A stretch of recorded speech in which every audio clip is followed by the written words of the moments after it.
Alex Silva.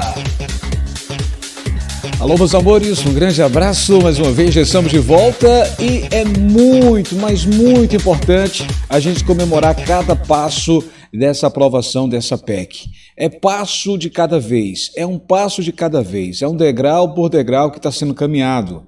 Pois é, o caminho é árduo, a expectativa é muito grande, mas a gente tem que comemorar cada ponto que é aprovado. Eu quero que você acompanhe tudo sobre esse Bolsa Família de R$600, mais R$150 por criança de até 6 anos. Eu lembro sempre que em janeiro os pagamentos que irão começar e aí haverá dois pente finos. Um pente fino que vai convocar 1 milhão de pessoas em janeiro e em fevereiro outro pente fino que vai convocar 2 milhões de brasileiros beneficiários do Bolsa Família. Para que isso? Só para confirmar dados e se realmente essas pessoas cumprem todas as regras. Cumprindo as regras, seguem normalmente recebendo os valores do benefício, tá? Os sites, os jornais, todos estão preocupados também com essa PEC. E é importante, é o futuro do Bolsa Família que está em jogo. Você está voando, né, sobre o que eu estou falando, para você comemorar cada passo, um passo de cada vez. Preste atenção a essa matéria, né? Essa matéria ficou muito bem feita, muito organizada, e aí para você tirar suas próprias conclusões, tá? Preste bastante atenção, deixa eu colocar aqui no ponto para você acompanhar, porque isso ilustra o que está acontecendo com o Bolsa Família. A expectativa é grande e a gente está na torcida que dê tudo certo. Então, veja aí para você entender o processo. É um passo de cada vez para termos aí a aprovação dessa PEC, desse Bolsa Família. Acompanhe. A equipe de transição de governo apresentou hoje ao Congresso o texto da PEC do Bolsa Família. A proposta prevê que o custeio do benefício fique fora do teto de gastos por 4 anos. O presidente eleito Lula permaneceu no hotel boa parte da manhã. Chegou ao CCBB pouco antes do meio-dia. Ele não deu entrevistas, teve algumas conversas internas. Essa é a primeira semana de trabalho de Lula aqui no CCBB depois da cirurgia na garganta. A vinda dele a Brasília faz parte dos esforços para ampliar a base política e para destravar a negociação com o Congresso sobre a PEC da transição. O entra e sai de articuladores foi intenso. No fim da tarde, Lula se reuniu com a liderança do MDB. Ao mesmo tempo, o texto da PEC foi apresentado no Senado. A equipe de transição queria que o Bolsa Família ficasse de fora do teto de gastos indefinidamente. Houve resistência. E o texto apresentado hoje prevê um prazo de 4 anos para o benefício ficar fora do limite de gastos. Diz: não se inclui no limite do exercício financeiro de 2023 até o exercício financeiro de 2026 e exclui do teto todo o dinheiro que o governo precisa para pagar o Bolsa Família de R$600 e mais R$150 por criança até 6 anos, somando 175 bilhões de reais. Ao apresentar a PEC, o senador Marcelo Castro disse que a proposta é indispensável para a governabilidade do país no próximo ano e que a equipe de transição vai fazer os ajustes necessários para a aprovação. Dificilmente uma matéria entra no Congresso e sai da mesma maneira que entrou. Claro que nós estamos esperando que essa PEC sofrerá modificações até a gente chegar num consenso. A PEC precisa ser aprovada sob pena do país não ter um orçamento adequado o ano que vem. O senador Marcelo Castro, o relator-geral do orçamento, está falando agora e a gente vai acompanhar também ao vivo. Com as candidaturas postas. Não, o único caminho que nós temos é o caminho da PEC. Porque é a única maneira que nós temos de excepcionalizar do teto de gastos o Bolsa Família, que são 70 bilhões de reais, e a única oportunidade que nós temos, foi aqui onde eu me esqueci, de recompor o orçamento. Porque esse orçamento, eu tenho dito várias vezes, inúmeras vezes, este orçamento que nós temos sem a PEC, ele é inexequível.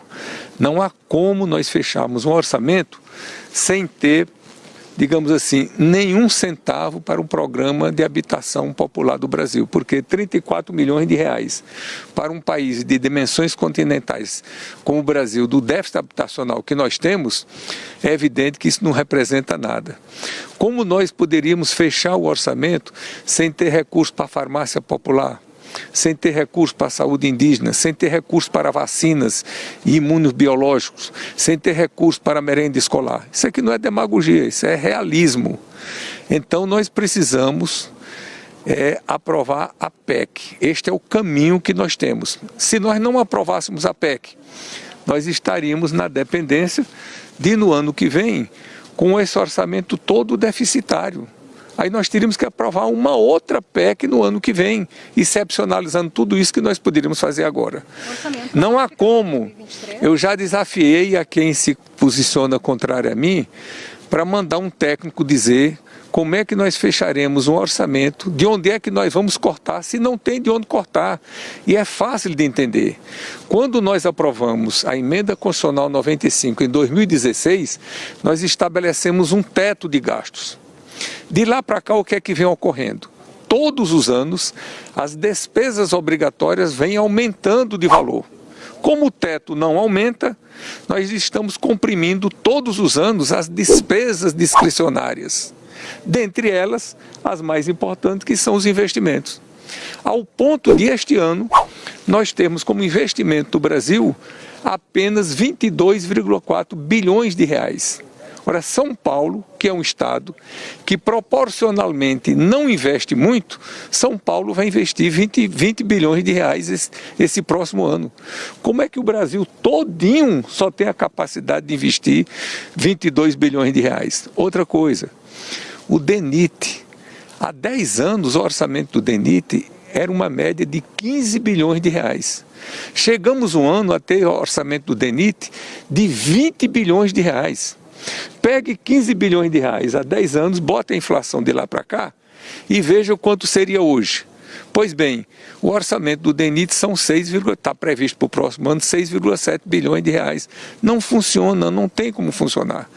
Por isso eu tenho dito desde o primeiro instante que a PEC é o único caminho, é necessária, é imprescindível e nós precisamos aprovar essa PEC. O valor da PEC, vamos discutir. O tempo da PEC, vamos discutir. Agora, discutir a necessidade da PEC, a necessidade de aprovação da PEC, eu acho que isso é uma questão superada. Como é que foi a reunião agora? Uma reunião muito boa. Foi o partido oficialmente, o MDB, representado pelo seu presidente, pelo líder do MDB na Câmara. Eu representando, como eu sou vice-líder, Eduardo Braga está viajando, eu vim representando a liderança do MDB no Senado e acompanhado pelo governador Helder Barbalho, que foi um dos governadores do MDB, da liderança do MDB, que tiveram o maior sucesso eleitoral. Uma conversa agradabilíssima com o presidente Lula, com a presidente Gleice Hoffmann do PT, o senador Jacques Wagner, o Haddad estiveram presentes e passamos em revista programa de governo, a ação que o governo vai ter. Pois bem, o orçamento do DENIT está previsto para o próximo ano 6,7 bilhões de reais. Não funciona, não tem como funcionar. Por isso eu tenho dito desde o primeiro instante que a PEC é o único caminho, é necessária, é imprescindível e nós precisamos aprovar essa PEC. O valor da PEC, vamos discutir. O tempo da PEC, vamos discutir. Agora, discutir a necessidade da PEC, a necessidade de aprovação da PEC, eu acho que isso é uma questão superada. Como é que foi a reunião agora? Uma reunião muito boa. Foi o partido oficialmente, o MDB, representado pelo seu presidente, pelo líder do MDB na Câmara. Eu representando, como eu sou vice-líder, Eduardo Braga está viajando, eu vim representando a liderança do MDB no Senado e acompanhado pelo governador Helder Barbalho, que foi um dos governadores do MDB, da liderança do MDB, que tiveram o maior sucesso eleitoral. Uma conversa agradabilíssima com o presidente Lula, com a presidente Gleice Hoffmann do PT. Pois é. Como você acompanhou aí, esse é o relator, o Marcelo Castro, trazendo detalhes É motivo para a gente comemorar? Né? É degrau por degrau, tá? Passo a passo, e a gente vai comemorando cada passo que é dado. Então, as assinaturas, as 27 assinaturas já foram levantadas, tivemos 29 assinaturas necessárias, era preciso só 27, agora o próximo passo é CCJ. A comissão já vai analisar o projeto da PEC e, partindo daí, já vai agora para a votação no Senado. E o Senado, eu lembro, precisa de 49, são 81 senadores, precisa de 49 votos. Até então, alguns interlocutores parlamentares dizem que o presidente Lula até tem cerca de 35 a 38 senadores, ou seja, vai precisar de pelo menos aí, né, uns 15, 16 senadores, por isso que ele está em Brasília tentando esses novos apoios. E deve conseguir. Passando no Senado, vai à Câmara. A Câmara são 513 deputados, é necessário 308 votos a favor.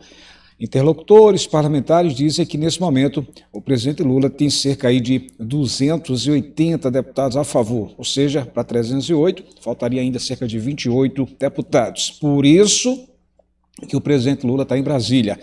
Olha, Alex, a gente tem que comemorar, porque você não imagina o que tem de parlamentar que é contra os 4 anos da PEC, outros são contra os 2 anos, outros não querem pagar 150, é quase unânime que eles querem pagar por um ano R$600 do Bolsa Família e as votações ficariam para o próximo ano. E lógico que a gente não deseja isso para não atrasar os pagamentos de janeiro, né?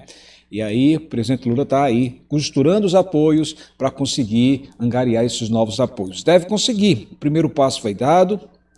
Agora, o presidente da Câmara, Arthur Lira, já está tendo um apoio para sua reeleição, tem um apoio do PSB, tem apoio do partido do Lula, né, o PT, isso justamente para agilizar, tentar aí mais acordos. Então, pelo andar da carruagem vai dar certo. Lembro sempre, se der um erro, se daqui para o dia 16, 17 de dezembro, se der um erro, não conseguir passar essa PEC, que a gente, né, eu, vários analistas acreditamos que vai ser aprovado, mas se houver algum erro, não conseguir, for derrotado essa PEC, vai servir a medida provisória, tá?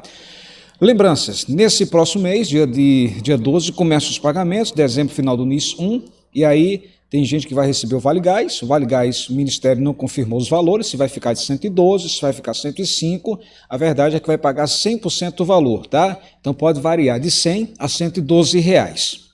Teremos novas vagas, o Ministério não confirmou. Provavelmente teremos uma lista com aprovados no Auxílio Brasil, cerca de 200 mil, e também novos aprovados no Vale Gás. Vamos acompanhar essa decisão quando começar aí as liberações. Tem uma lista negra, que já venho falando, vai ser uma lista de suspensos, pessoas que não atualizaram no tempo hábil, né? 11 de novembro é o prazo final, muita gente, cerca de 200 mil pessoas deveria ter feito aí a sua atualização, foram 8 milhões, 7 milhões e 800 conseguiram atualizar até o dia 11 de novembro, só que faltou ainda 200 mil. É uma lista grande.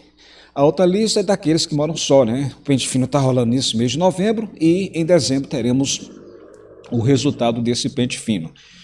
Pente fino novembro, pente fino em janeiro, 1 milhão de pessoas será convocada, e outro pente fino em fevereiro, 2 milhões de pessoas serão convocadas. Alex, convocar é o que? É suspender? Não. Convocar são mensagens que serão enviadas para que essas pessoas possam comparecer e atualizar no CRAS para refazer a atualização. Alex, eu fiz minha atualização agora, em outubro, em novembro, vou fazer de novo, só se o Ministério da Cidadania no governo Lula, em janeiro e fevereiro, mandar mensagens, tá? Então, fica atento a isso aí. Compartilhe esse vídeo no seu grupo do WhatsApp, Linha do Tempo do Facebook, é importante que mais pessoas sejam alcançadas com essas informações. Você que foi suspenso nesses últimos 3 meses, outubro, setembro, agosto, não entrou, expectativa é que você volte a receber em dezembro, tá? Estamos aguardando essa confirmação por parte do Ministério da Cidadania, Deus queira que dê certo os novos, aqueles que foram suspensos de forma injusta. E aí, estando de volta em dezembro, a expectativa é também receber aquele retroativo, ok? Em janeiro vamos cobrar 10º do Bolsa Família, os 1.200 cota dupla das mães-chefes, o Vale Sacolão R$250 para as mães que não têm crianças menores de 6 anos, tudo isso a gente vai cobrar, a gente vai fazer campanha, mas vamos acompanhar esse processo da PEC, é passo a passo, degrau por degrau, tá certo? Dando tudo certo, janeiro, quem tem crianças até 6 anos, ó, vai ficar 600 por criança, 750, 600 com 150, 750. 2 crianças, 600 com 300, 900. E aí segue esse cronograma. Deus abençoe a todos. Estou no Instagram, blog Alex Silva. Até a próxima, pessoal. Tchau, tchau.